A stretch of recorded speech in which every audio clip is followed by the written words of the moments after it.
Suatu hari Nabi Musa nanya kepada Allah. Kan Nabi Musa ini julukannya, panggilannya Kalimullah, orang yang bisa ngomong langsung kepada Allah. Jadi kalau ada butuh apa-apa Nabi Musa mah tinggal miss call Allah. Ya Allah, langsung Allah ngangkat. Ada apa Musa gitu. Kayak kita telepon gitu ya. Nggak bisa ngelihat langsung tapi bisa telepon langsung. Begitu Nabi Musa calling, langsung Allah, ada apa Musa? Gini ya Allah, saya pengen nanya. Jadi Musa sering ngobrol sama Allah. Nanya apa? Saya pengen tahu di antara umat saya itu siapa yang paling rendah kedudukannya di matamu? Yang paling levelnya paling rendah.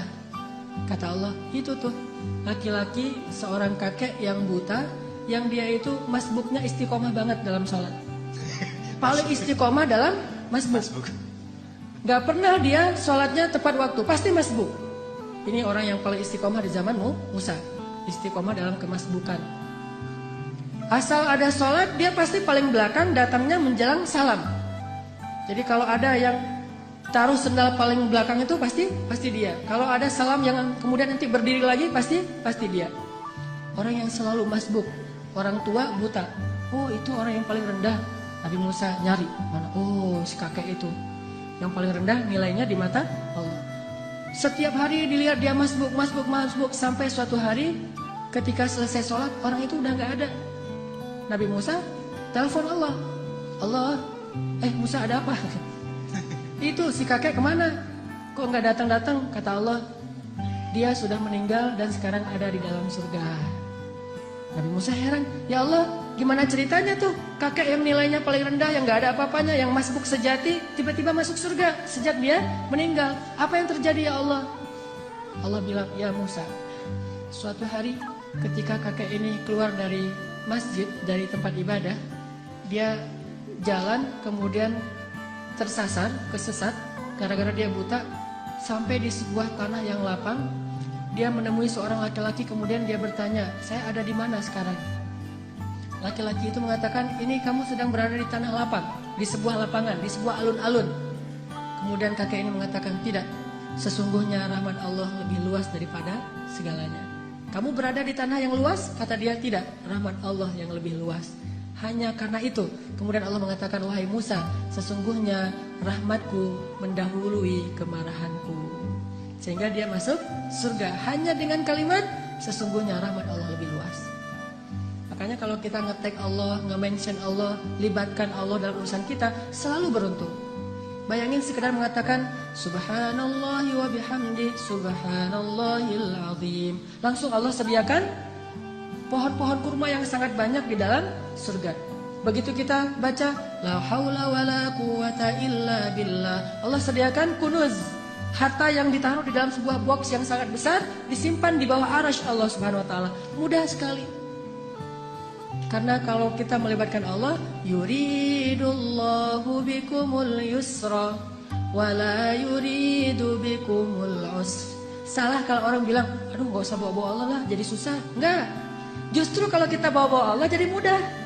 Karena Allah itu pada dasarnya pengen memudahkan kita, enggak pengen nyusahin kita. Yuridullahu bikumul yusra wala yuridu bikumul usra. La yukallifullahu nafsan illa wus'aha. Sampai ketika turun ayat ittaqullaha haqqa tuqatih, bertakwalah kepada Allah sebenar-benar takwa. Para sahabat kemudian ngeluh, ya Rasulullah kami nggak sanggup kalau sebenar-benar takwa. Terus gimana? Turun lagi ayat di surat At-Taghabun, fattaqullaha mastata'tum. Kalau nggak bisa sebenar-benar takwa, ya udah bertakwa semampu kalian aja.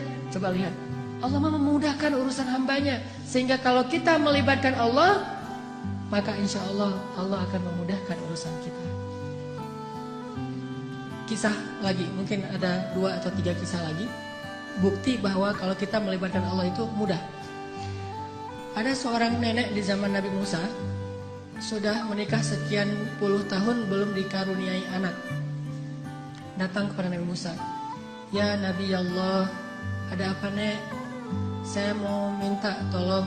Ya, saya itu udah nikah sekian tahun tapi belum dikaruniai anak. Sedangkan engkau bisa bicara langsung dengan Allah. Boleh nggak saya minta tolong? Minta dong ke Allah, ya Allah beri saya 1 orang anak saja. Oh baik nek, nggih gitu kata Nabi Musa. Telepon, ya Allah. Allah bilang, ada apa Musa? Ini nih, Ada nenek-nenek minta diberikan anak 1 orang aja katanya, karena dia tidak punya keturunan. Apa kata Allah? Ya Musa, bilang kepada nenek itu bahwa takdirnya dia tidak akan punya anak. Itu sudah takdir. Kemudian Nabi Musa bilang, Nek, sabar ya. Kata Allah, oh ya, udah ada jawaban dari Allah, udah ada. Gimana jawabannya? Takdir nenek mah gak akan punya anak. Oh gitu, ya sudah, assalamualaikum, waalaikumsalam, pulang. Sepanjang jalan sampai di rumah dia mengatakan, ya Rahim, ya Rahim. Memang takdir saya tidak akan punya anak, tetapi Engkau Maha Rahim, beri saya anak, ya Rahim. Jadi dia ngeyel gitu. Terus saja minta sama Allah dengan bahasa yang lembut, ya Rahim, ya Rahim. Besok datang lagi ketemu Nabi Musa, assalamualaikum, waalaikumsalam. Nenek yang kemarin, ada apa nek? Gitu. Sama Nabi Musa masih yang kemarin gitu. Apaan? Minta dong ke Allah lagi supaya dikasih anak. Lah kan udah kemarin katanya takdirnya gak akan punya anak. Siapa tahu sekarang berubah. Ini nenek nih. Sikoh billah, yakin banget sama Allah. Karena gak mau ngecewain, walaupun Nabi Musa juga udah tahu takdirnya kayak gitu. Ya udah Nabi Musa telepon lagi. Ya Allah, ini si nenek yang kemarin. Oh ya Musa, jawab aja kayak kemarin. Bahwa dia gak akan punya anak. Nek, saya bilang juga apa? Takdirnya nenek gak akan punya anak. Udah bersabar aja. Oh gitu ya, ya udah, assalamualaikum, waalaikumsalam, ya Rahim, ya Rahim. Terus aja gitu. Datang lagi nenek yang sama, nek, sama jawabannya. Belum ngomong juga udah dikasih tahu jawaban. Tapi kata nenek, coba minta lagi, mudah-mudahan Allah udah mau ngasih sekarang. Ya Allah, nenek yang kemarin datang lagi. Wahai Musa, takdirnya gak akan punya anak. Nek, memang udah takdirnya kayak gitu. Sabar aja. Gimana tuh caranya nek? Udah takdir Allah gak akan bisa dirubah. Oh gitu, ya Rahim, ya Rahim. Pulang terus. Setelah sekian lama gak datang-datang. Setelah beberapa bulan akhirnya dia datang bawa bayi. Gendong bayi datang ke Nabi Musa. Assalamualaikum gitu. Waalaikumsalam. Nenek yang dulu. Ya, terus itu siapa? Anak. Anak siapa? Anak saya. Hah? Ya Allah, ini ceritanya gimana nih? Kok bisa nih nenek punya anak? Nabi Musa nelpon Allah. Gimana nih ceritanya nenek yang takdirnya gak bakalan punya anak tiba-tiba bawa bayi? Kata Allah, ya Musa, setiap kali saya bilang takdirnya gak punya anak, dia bilang ya Rahim, ya Rahim. Dibilang lagi gak punya anak, dia bilang ya Rahim, ya Rahim. Wahai Musa, ketahuilah sesungguhnya rahmat saya mendahului takdir.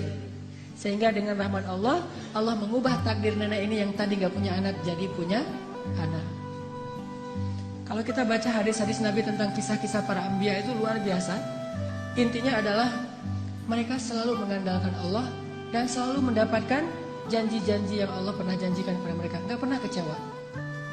Mungkin cerita terakhir yang sangat populer itu adalah cerita Siti Hajar. Ini bagi saya menakjubkan banget nih ceritanya. Nabi Ibrahim bawa Siti Hajar dari Palestina ke Mekah, melintasi gurun pasir hanya bertiga saja. Ibrahim, Hajar, Ismail kecil. Karena Allah memerintahkan Ibrahim, bawa keluargamu ke sebuah biwadin ghairi dzi zar', kepada sebuah lembah yang tidak ada kehidupan di sana. Bawa ke sana. Di Bakkah, yang kemudian namanya menjadi Mekah. Akhirnya Ibrahim bilang ke Hajar, Hajar, yuk kita hijrah gitu. Hijrah kemana mas?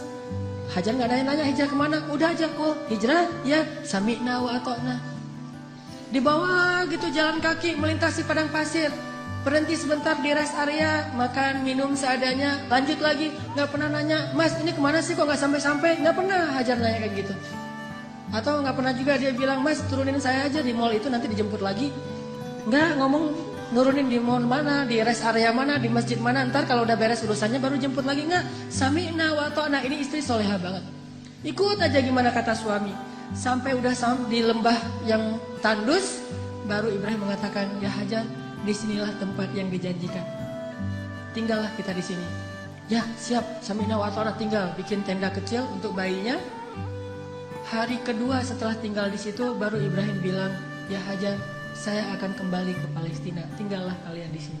Baru setelah sekian lama Hajar diam, kali ini Hajar udah gak kuat untuk diam. Baru dia nanya, ya Ibrahim, engkau tinggalkan kami di sini bersama seorang bayi dan tidak ada siapa-siapa, bahkan air dan kehidupan pun tidak ada di sini, wahai Ibrahim. Bagaimana engkau akan tinggalkan kami? Ibrahim gak tega untuk menjawab. Akhirnya Ibrahim pergi aja tanpa berbicara. Karena Ibrahim pergi, akhirnya Hajar mengganti pertanyaannya. Dan pertanyaan kedua ini lebih benar dari pertanyaan pertama.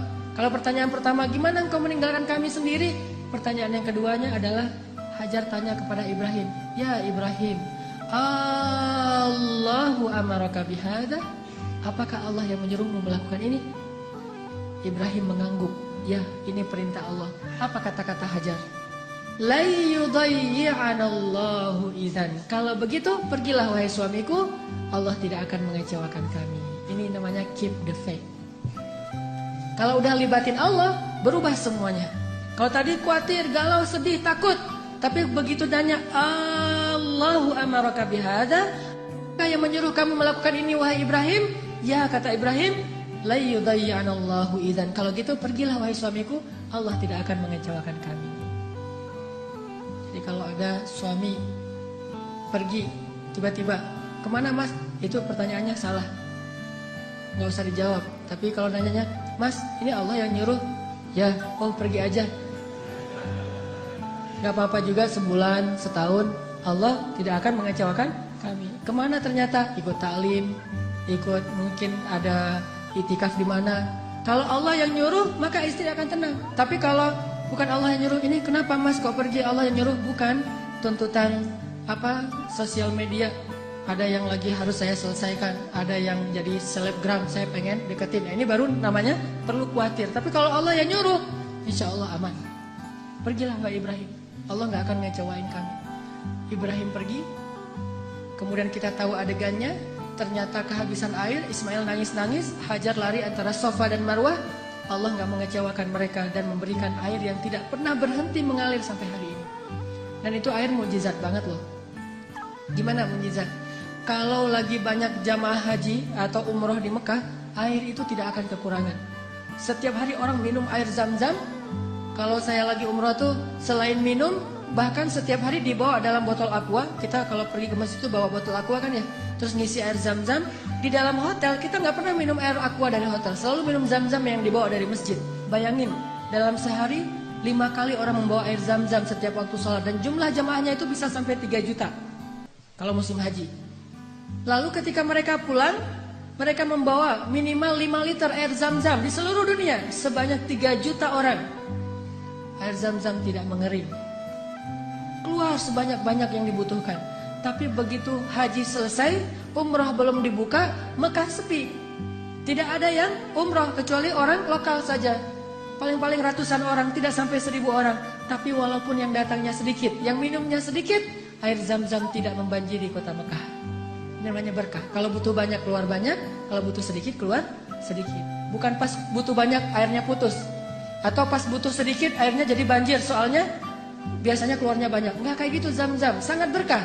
Dan itu gara-gara kata Hajar, la yudayyi'anallahu idzan. Allah enggak bakalan ngecewain kami. Maka teman-teman, ayo kita belajar melibatkan Allah dalam urusan kita. Ada masalah dikit, oh serahin sama Allah sambil berikhtiar. Tapi jangan bergantung kepada ikhtiar. Ikhtiar hanya sebuah kewajiban kita yang diperintahkan Allah. Tetapi hati kita tidak boleh bergantung kepada ikhtiar. Hati kita bergantung di langit kepada Allah Subhanahu wa ta'ala. Andalkan Allah, maka kita tidak akan kecewa insya Allah.